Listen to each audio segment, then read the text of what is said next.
Hello, what's up mga kumari kong tigang? Isang mapagpalang araw po sa inyong lahat. At ngayon nga po mga kumari kong tigang ay eto. Nako, papalapit na po ang pagpasok ng Chinese New Year ng Year of the Snake ha mga kumari kong tigang. At yun na nga po. Ngayon po'y pag-uusapan natin yung mga sinasabing mga pinakamasuswerteng mga animal sign po na talaga naman pong puputusin at talagang dadagasain ngayon na mga kumari kong tigang ng mga kaswertihan ngayong taon na ito ng Year of the Snake. Baka kayo po isa dyan ha mga kumari kong tigang. Kaya kung gusto nyo pong malaman kung kasama po ang mga animal sign po ninyo sa mga suswertehang mga hayop ngayon, mga animal sign. Ngayon pong 2025 ay panoorin nyo lamang po ang video kong ito. O siya, go mga kumari kong tigang.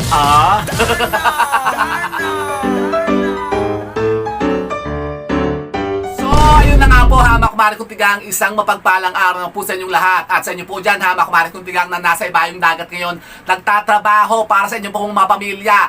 Nako, naway nasa mabubuti rin po kayong kalagayan ngayon dyan para kayo po makapagtrabaho ng maayos at kayo po makasuporta dito sa inyong mga pamilya sa Pilipinas. At huwag kayo masyadong magastos ha mga kumari kong tigang. Parang marami kayong mapadala dito, mga balikbayan boxes at mga kwarta.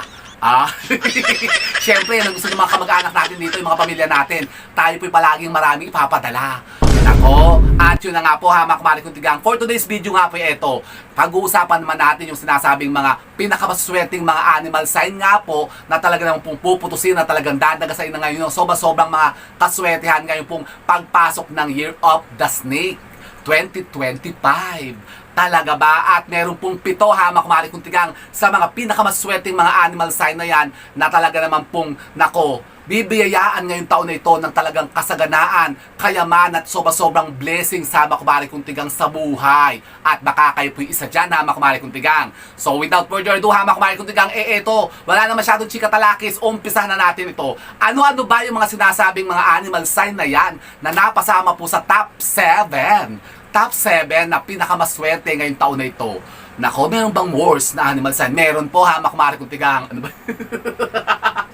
Pero huwag natin pag-usapan yun, yung mga pinaka-worst na animal sign. Kasi yun nga, tatalakan nga natin at yun nga, pagmamaritesan natin ngayon, pagmamaritesan na makumari kong tigang, yung mga pinakamaswerteng animal sign. At baka isa po kayo dyan sa talagang suswertihin ngayon. Sino ba yung mga yan? At una po sa ating list, mga kumari kong tigang, number 7 po, na talaga naman pong suswertihin ng mga animal sign ngayon sa Year of the Snake ay ang mga Year of the Sheep o ang Year of the Goat. Talaga ba? Opo ha, mga kumari kong tigang. Kasi alam niyo po ba, ng mga Year of the Goat o Year of the Sheep ha, mga kumari kong tigang, nasa kanila po ang wealth star ngayong taon na ito. Talaga, kaya ngayon po talaga sila po dadagasain talaga ng sobrang mga kayamanan, blessing sa mga kumari kong tigang. Pero kung kayo po yung mga Year of the Sheep ngayon ha, mga kumari kong tigang, mag-ingat din po kayo. Kasi kung kayo po ha, mga kumari kong tigang, yung madalas maloko, kasi ngayon po ha, mga kumari kong tigang na taon na ito ay marami pong mga scammer ha, mga kumari kong tigang, maglalabasan yung mga mandurugas, mga manbubudol. Pero yun na nga mga kumari kong tigang, since ngayon nga po nasa inyo po ang mga wealth star ha, mga kumari kong tigang, talaga kayo dadagasain ng napakaraming pera. Kasi basically po ha, mga kumari kong tigang, yung Year of the Snake po ngayon, napakaraming dalang pera niyan. Talaga ba? Opo, kaya ito po yung napakainam na taon para tayo po yung mag-umpisa ng mga bagong investment, mga bagong mga businesses, mga negosyo na pagkakakitaan. So yun po ha, mga kumari kong tigang, ang number 7 sa ating list. At ang pang number 6 po ha, mga kumari kong tigang, ay ang mga Year of the Ox. Ako yung Year of the Ox po ha, mga kumari kong tigang. At isa rin po mga Year of the Ox sa talaga naman pong mamimina na talagang sila po ay makakahalina ng mga positive energy na magbo-boost ng kanilang mga kaswertihan, lalong-lalo na po sa pera. At particularly po ha, mga kumari kong tigang, sa kanilang mga career, opo, kung halimbawa kayo po may mga, yun nga, mga trabaho, may mga career kayo dyan, ako, baka kayo pag ma-promote na po ngayon, at talagang kayo ma-aumentuhan na ng mga boss po ninyo, at lalaki na pa ang makita ninyo ha, mga kumari kong tigang. Kaya, imbibe natin yan ha, mga kumari kong tigang, kung kayo po ay mga Year of the Ox. Pang number 5 po ha, mga kumari kong tigang, sa list po natin ay ang mga Year of the Dragon.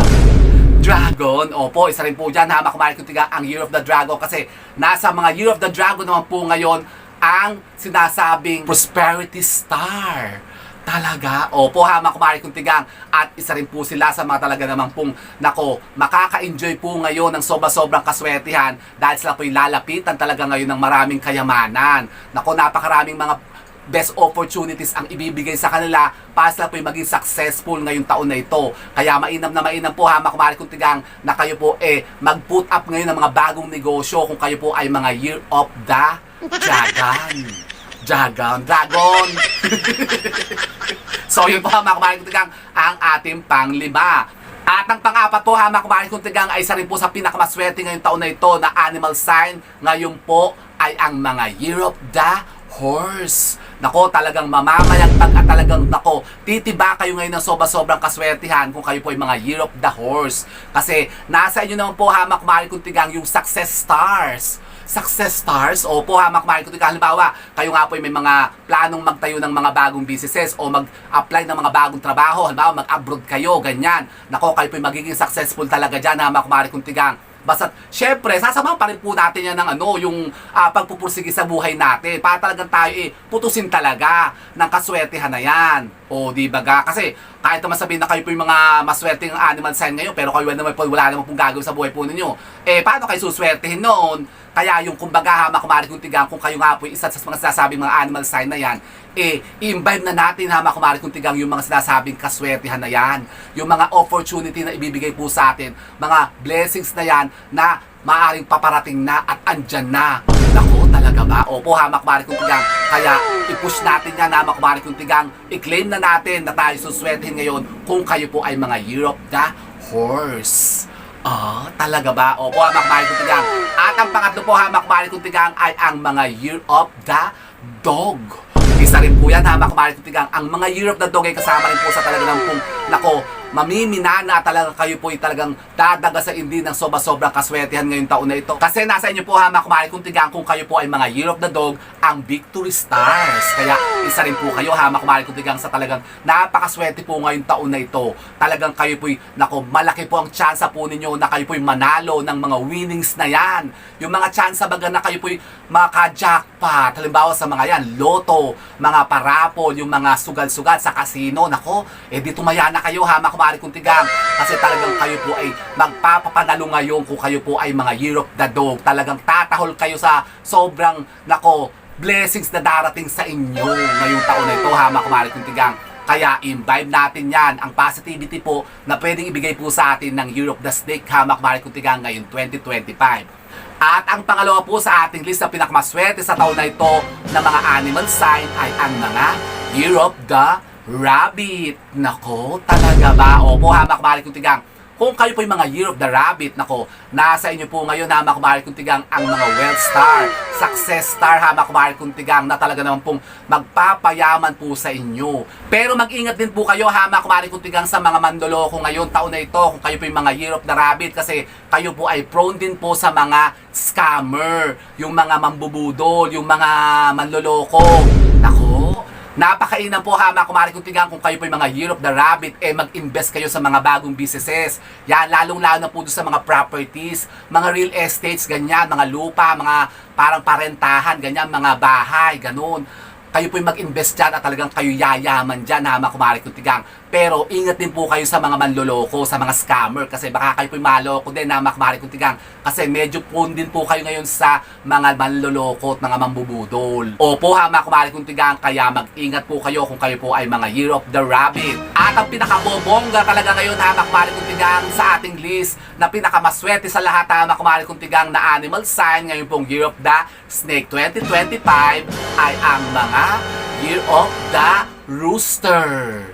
Rooster, opo. Nako, halos lahat ng po ng mas nasabing kaswertihan na yan, lahat po ng mga stars na yan ay nasa inyo. Wealth Star, yung mga Victory Stars, yung pong Success Star, kumari kong tigang, nako, ma-enjoy nyo po yan taon na ito ngayon, kumari kong tigang ngayon 2025, kung kayo po ay mga Year of the Rooster. Talagang kayo ay titilaok ngayon sa sobrang, nako, kaswertihan. Kasi ang mga Year of the Rooster po, kumari kong tigang, ay ang secret allies o best friend po ng Year of the Snake. Nako, talagang napaka-compatible po ng taon na ito kumari kong tigang sa Year of the Snake. Kayo po mga Year of the Rooster. Kaya nako, samantalahin nyo na po yan. I-claim nyo na yan kumari kong tigang. I-boost nyo na po yung mga sinasabing kaswertehan po ninyo ngayon para talagang yan po ay makuha po ninyo at talagang yan po ay makamit nyo ngayong taon na ito. Opo ha mga kumare kong tigang, kung kayo po yung mga Year of the Rooster ngayon eh, kasamantalihin nyo na ang pagkakataon na ito para talagang kayo po ay bumongga, talagang kayo biyayaan ng soba-sobang mga blessings ngayong taon na ito.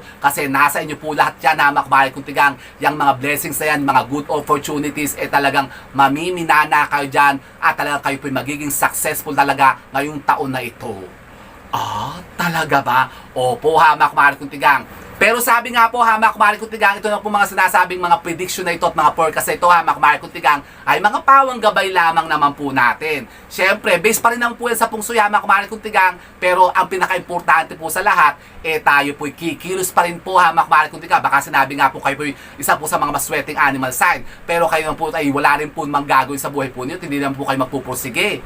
Nako, eh di wala rin mangyayari ha mga kumare kong tigang. Siyempre, yan naman po yung sasabayin pa rin po natin ng pagkilos at paggawa ha mga kumare kong tigang. Magsusumika pa rin po tayo. Siyempre, mas nasabing kaswertehan na yan, eh andyan na po yan. At yung mga stars na yan ay mag-a-align po yan sa inyo kapag kayan po in-invite po ninyo. Dapat po ay gumawa po tayo ha mga kumare kong tigang. Kikilos pa rin tayo ngayon 2025 para mas nasabing kaswertehan na yan talaga ay makamit natin.